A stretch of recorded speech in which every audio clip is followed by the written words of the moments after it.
Give me a G! G!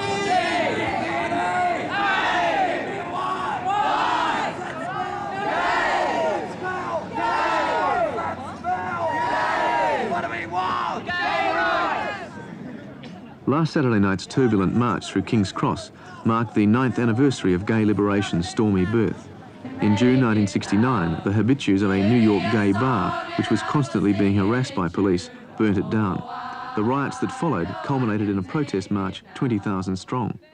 Today, the fervour was there, if not the numbers.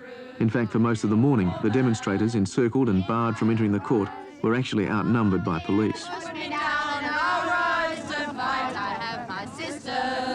Eggs were thrown and punches exchanged when, after the demonstrators were repeatedly told that the magistrate saw no reason as to why they should not be admitted, police continued to refuse entry.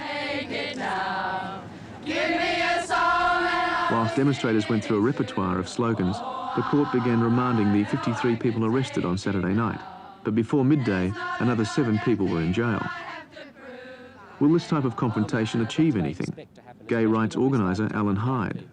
I think we should make it clear, we're not saying that, that the situation is entirely the fault of the police. It's a lot of confusion, but the main fault is that the police came there unprepared for any crowd control. I mean, they took our equipment and all that. When that was all done, we thought, well, what can we do now? We'll ask them for some loudspeaking equipment, and they refused.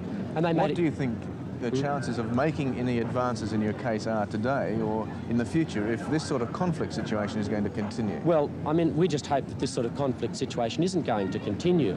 We're just trying to make the point today that this is not an isolated incident. Police from Darlinghurst Police Station very regularly attack gay people in our gay community up in Oxford Street and William Street. It's a very, very common occurrence. And what happened on Saturday night was more dramatic, and it's got media coverage, but it happens all the time. That's why there's so many people here today, because we all know people who have been hassled and harassed in this way.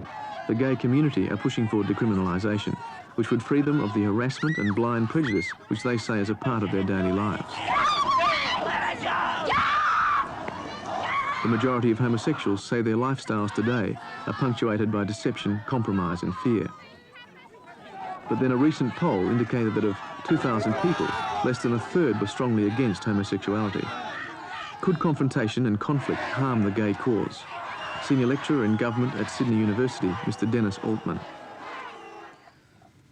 I think that 2 things are likely to happen.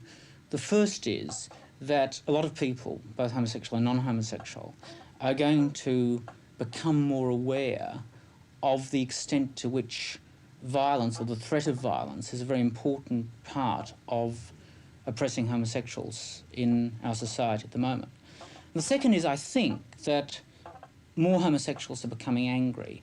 There is a feeling that the government has in effect sold us out, that the Labor state government gave the impression that they would change the laws concerning homosexuals. They've shown themselves absolutely unwilling to do this. Therefore, more and more homosexuals are saying the only way we're going to get change is by directly confronting the government and institutions. Now, my feeling is that anger is going to increase, and we're going to see a much larger homosexual movement than we've seen so far in Australia. People are, I think, more likely to come out in the sense that they can see it makes very little difference. You don't get beaten up because you've come out as a homosexual. By and large, people get beaten up in situations where there were 1 or 2 of them and where they're fairly hidden.